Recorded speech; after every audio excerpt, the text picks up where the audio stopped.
Saludo antes que nada al profesor Ortega, que me hizo clase hace un tiempo atrás. Yo estaba en cuarto básico, calcula.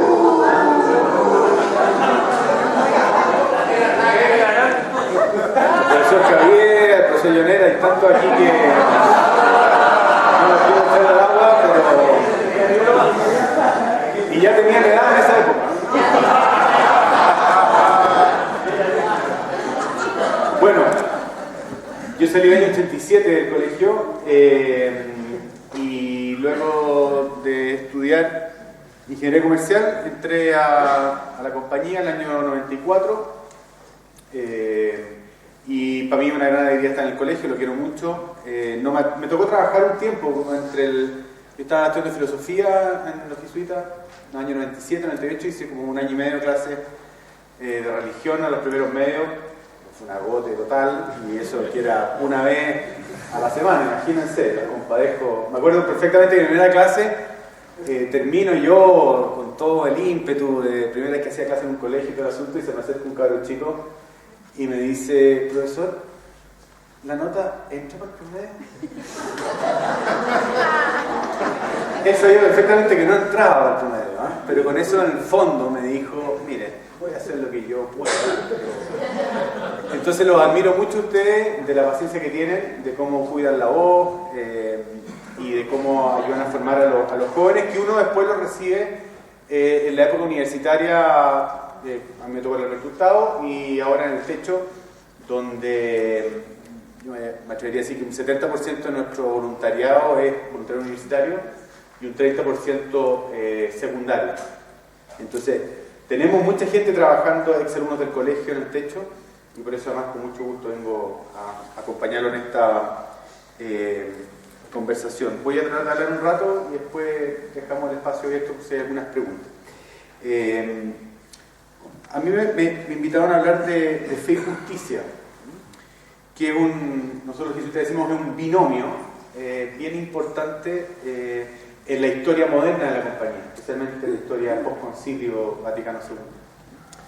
El contexto, entiendo yo, que ustedes han estado hablando, o en otras oportunidades, de distintas como tensiones que tiene la espiritualidad ignaciana, entre contemplar y actuar, entre la libertad para opinar, pero la obediencia. Y parecería que esta fuera otra tensión, fe y justicia. Yo la verdad que creo que no es propiamente una tensión. Suena a veces como tensión, pero yo creo que verdaderamente cuando uno entiende la espiritualidad ignaciana no es una tensión. ¿Por qué? Y ya lo vamos a ver, porque está inscrita en lo más medular de lo que significa la religión cristiana. Ahora, yo me acuerdo en mis clases de ciencia de la religión, una estudiante de primer año de teología, nos enseñaban que el fenómeno religioso, todas las religiones, de alguna manera se componen para ayudar a que la gente religue, de ahí viene religión, lo sagrado de lo profano, el cielo y la tierra, lo espiritual y lo material. ¿Cómo poner en relación esas dos cosas?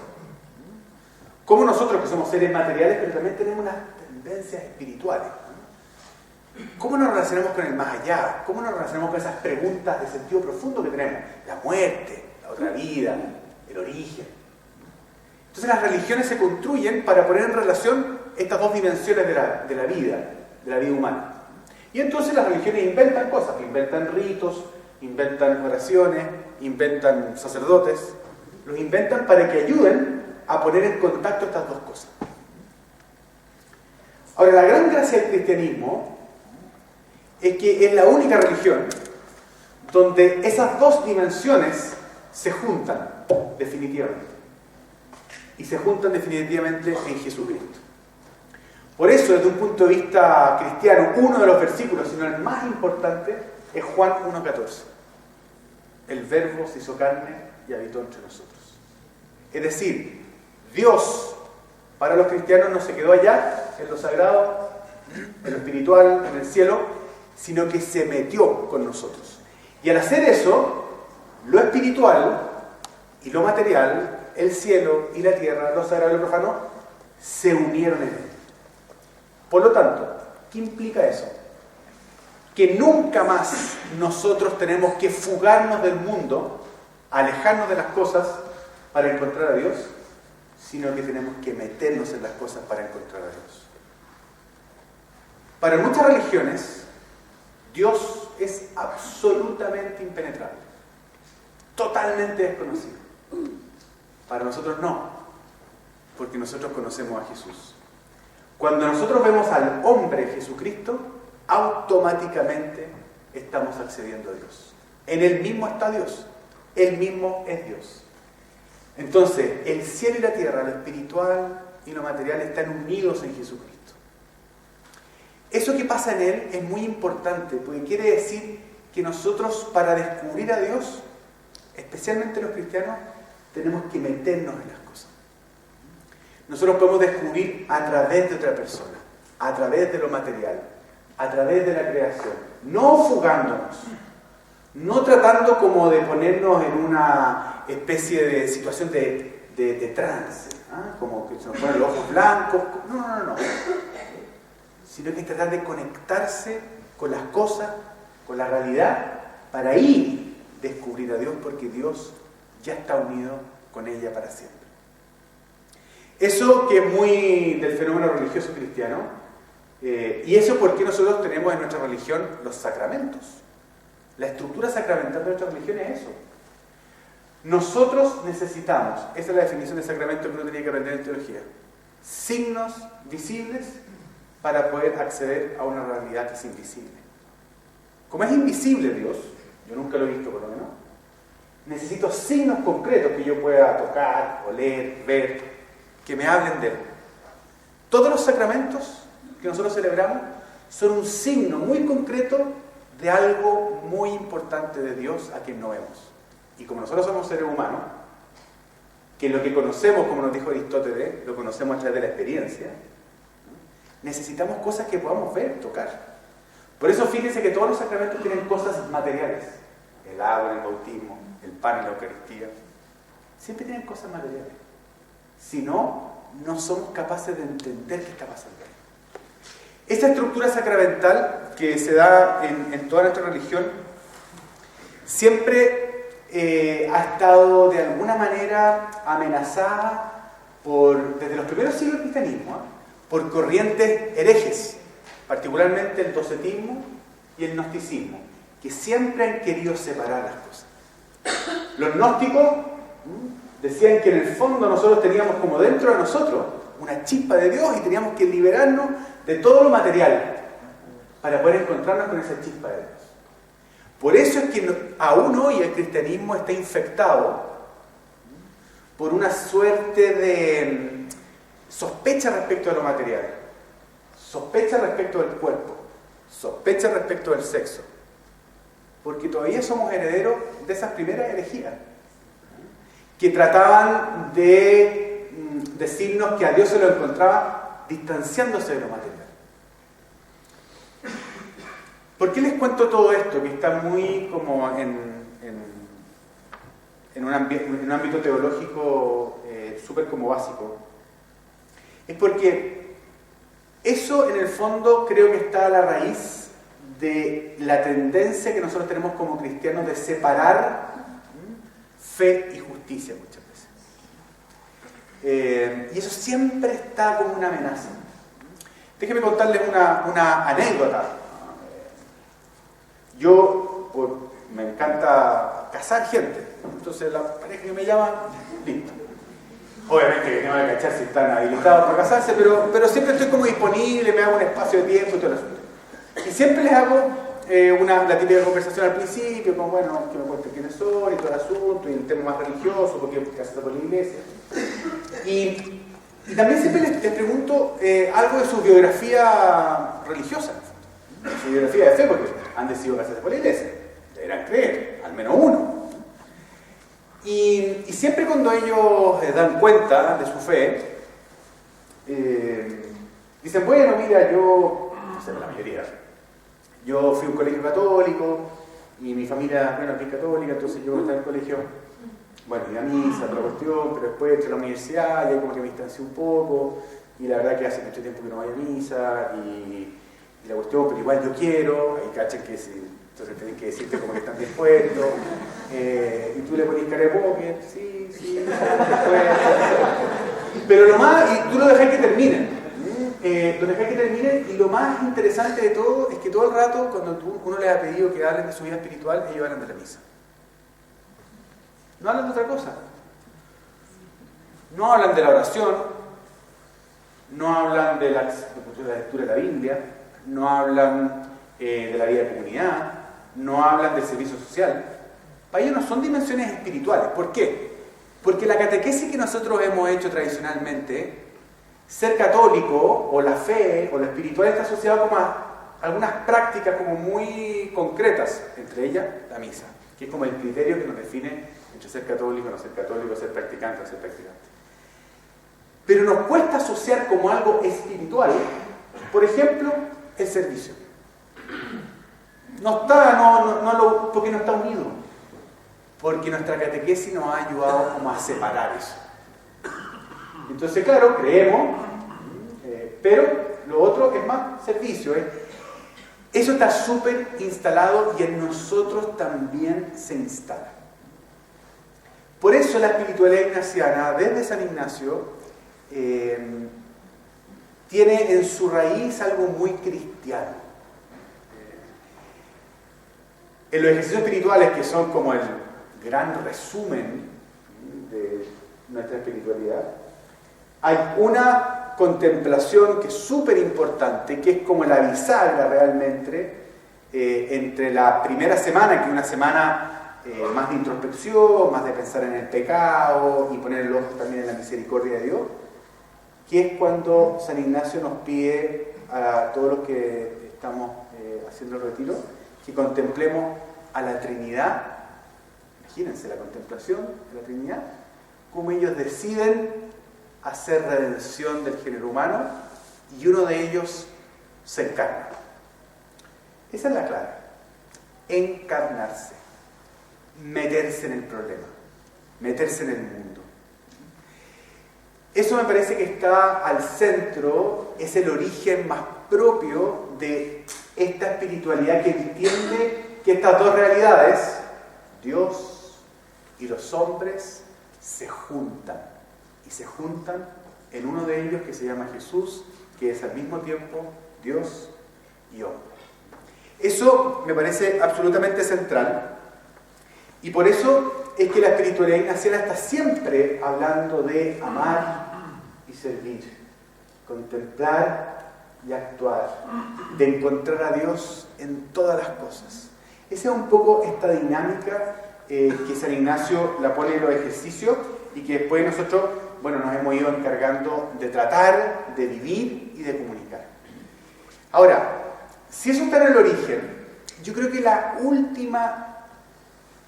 origen de la espiritualidad ignaciana, quizás una de las últimas contribuciones así, sólidas, de la espiritualidad ignaciana está en la reunión que hacen los jesuitas cada 10, 12, 15 años, que se llama la Congregación General, que muchos de ustedes deben saber que por allá por el año 74, 75, se junta la Congregación General 32 en la historia de la Compañía de Jesús, y los jesuitas deciden reformular, los años 70, 74, tiempo súper complejo, de mucha polarización.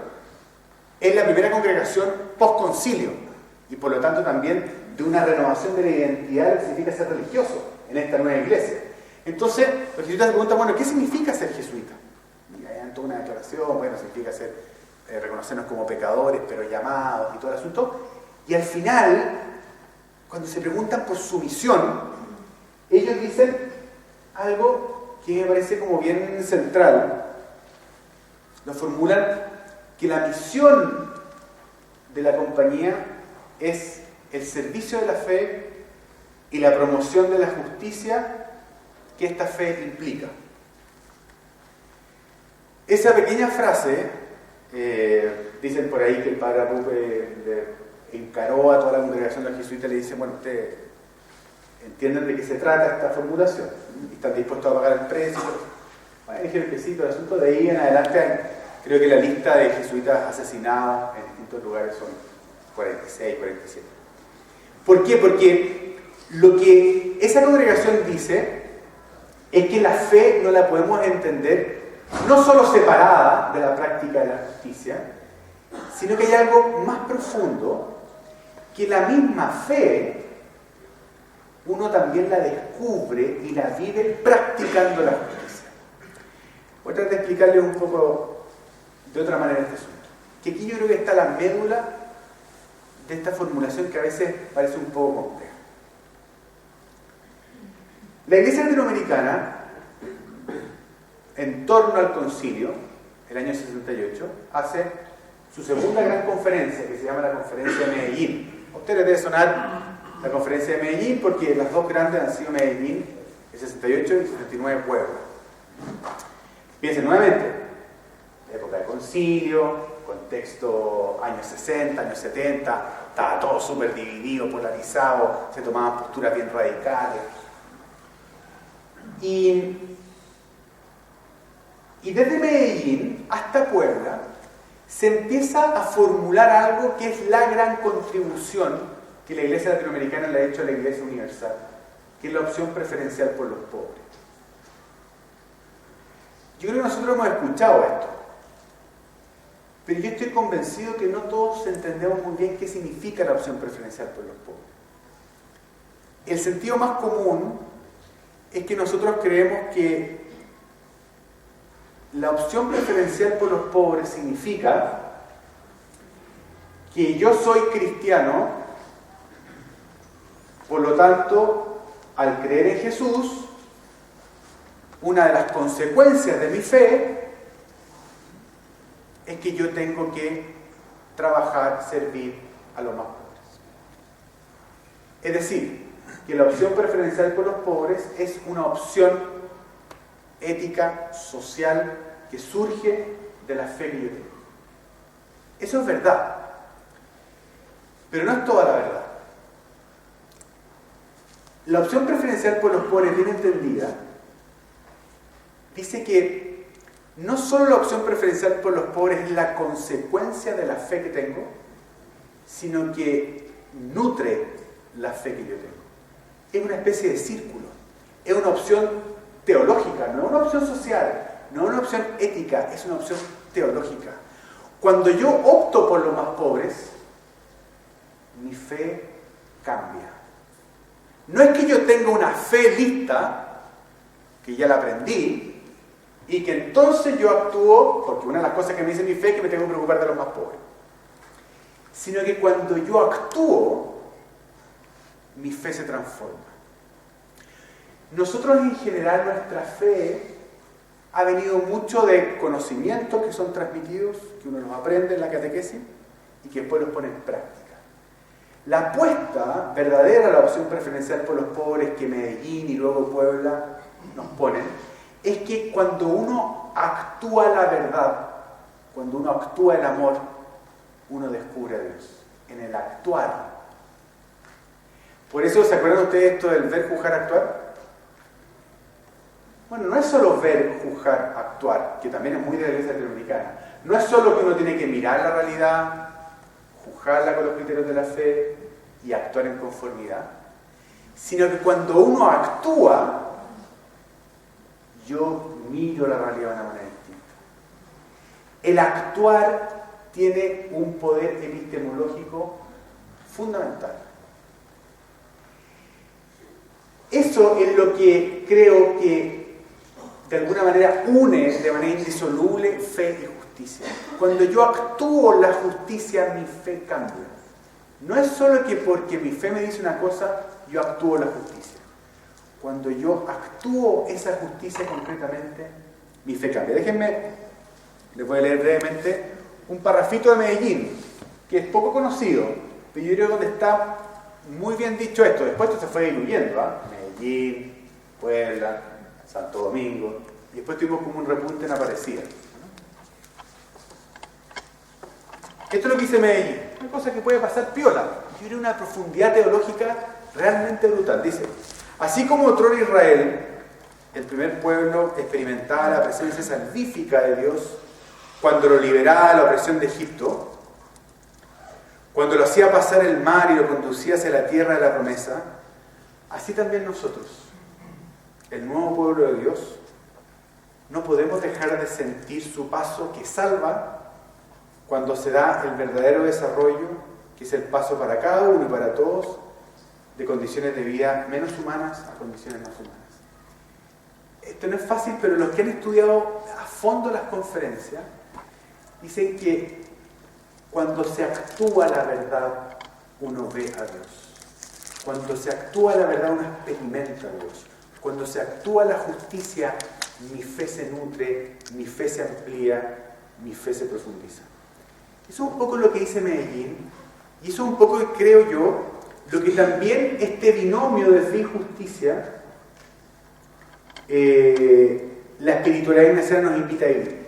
No es solo que nosotros tenemos que actuar la justicia porque creemos en Jesús, como consecuencia de nuestra fe, sino que cuando la actuamos, nuestra fe cambia.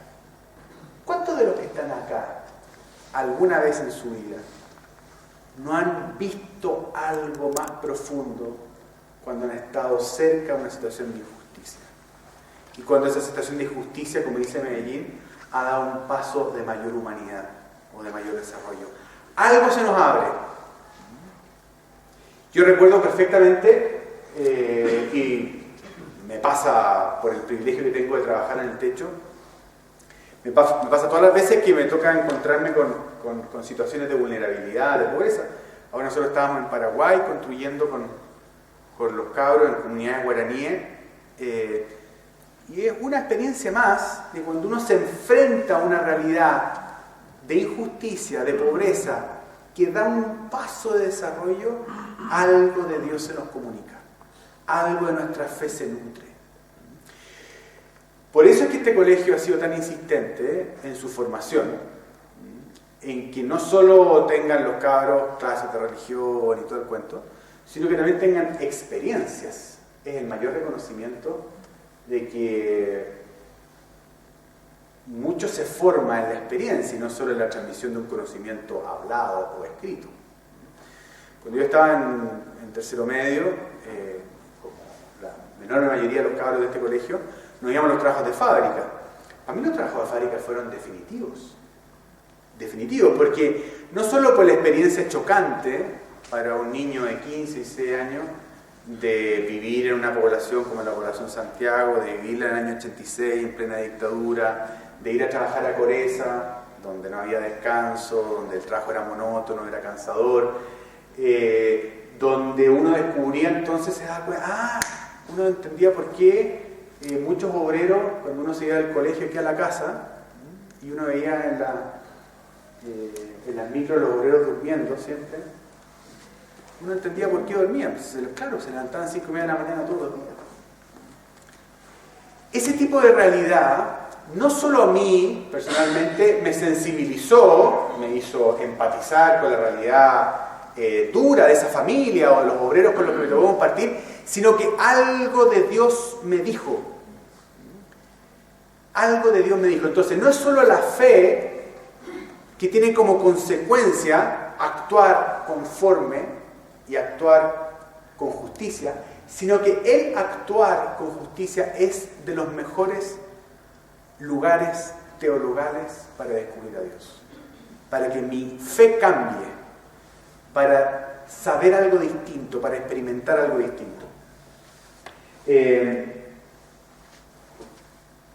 Déjenme hacerles una pregunta. Esta lectura, ustedes la conocen de sobra.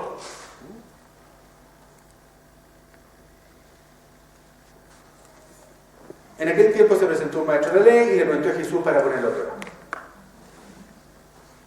Maestro, ¿qué tengo que hacer para heredar la vida eterna? Y le dijo, bueno, ¿qué está escrito en la ley? ¿Qué lees en ella? Él contestó, amarás al Señor tu Dios con todo tu corazón, con toda tu alma, con toda tu fuerza y con todo tu ser, y al prójimo como a ti mismo. Y él le dijo, bien dicho, haz esto y tendrás la vida.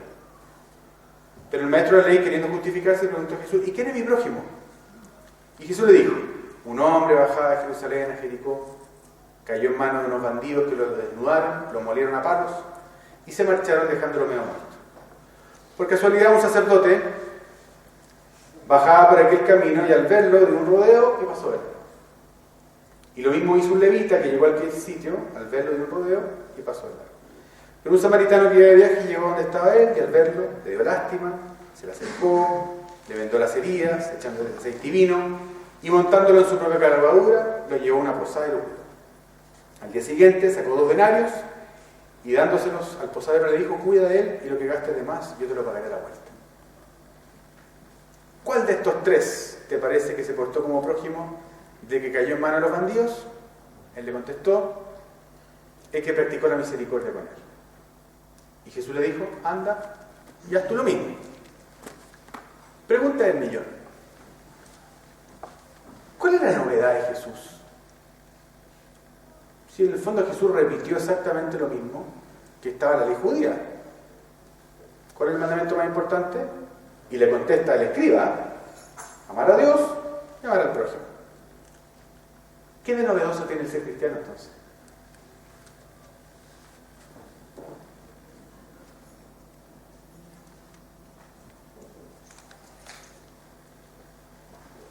¿Qué es lo distinto de ser cristiano? ¿Cuál es la novedad respecto al judaísmo?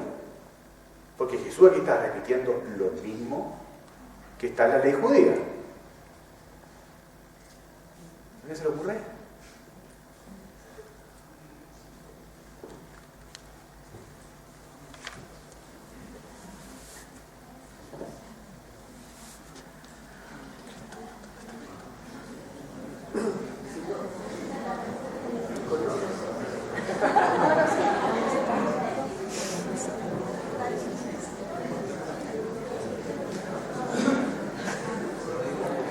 Bueno,